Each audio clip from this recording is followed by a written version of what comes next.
Developing extrasensory perception. Everyone has ESP, but not everyone knows how to develop it. Most experts agree that most people have extrasensory perception or are able to develop it. Many of us have already experienced ESP. For example, have you ever gotten the feeling the phone was about to ring, and it does? Are you singing a song to yourself when you turn on the radio and the song you are thinking about is playing? Some may contribute these events as coincidence, but then again, perhaps there is something more taking place. Maybe there is no such thing as coincidence.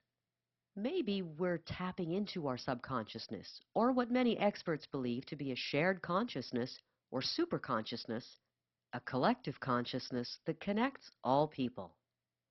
There are plenty of skeptics around, including scientists, who, because they are unable to reliably test ESP abilities or duplicate the test, they feel it couldn't exist.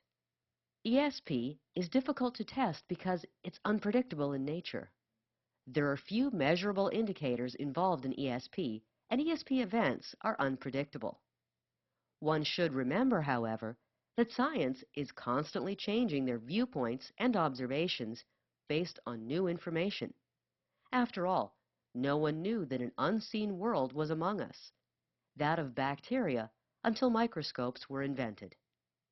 It is interesting to note, though, that despite scientific skeptics, the government took an interest in an ESP ability, that of remote viewing or telepathy locating a person, object, or event that is far away.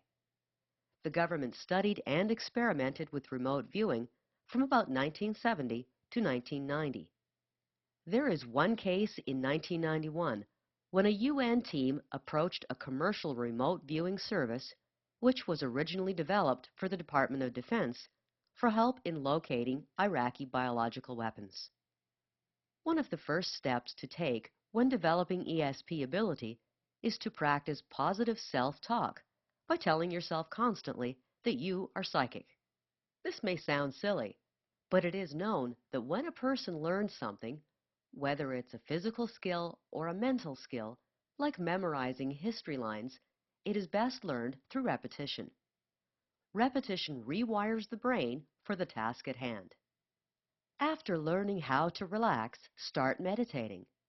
Take some time to go inside yourself by sitting in a relaxed position. Listen to soft music or sounds of nature, like rain, waves crashing against the shore, or the song of seagulls or other birds. Close your eyes and focus in on your breathing. Visualize a relaxing event, such as floating on a cloud or walking among flowers or a beach. Experts generally agree that one way to develop ESP is through meditation. This is a mind exercise that will put your mind in a receptive mode to receive information through the sixth sense. Like anything else, developing your ESP ability will require practice. Your accomplishments will be hard to measure, which is the reason for people getting frustrated enough to give the practice up. It is important to be patient. Set some time to practice. We all need some time to ourselves anyway. In time, you will know whether it's working by the way you feel.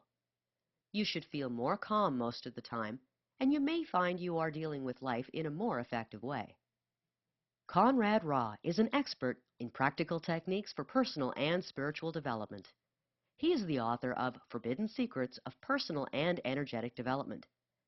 Visit his website for a free newsletter filled with tons of great tips and advice. www.greaterhumanpotential.com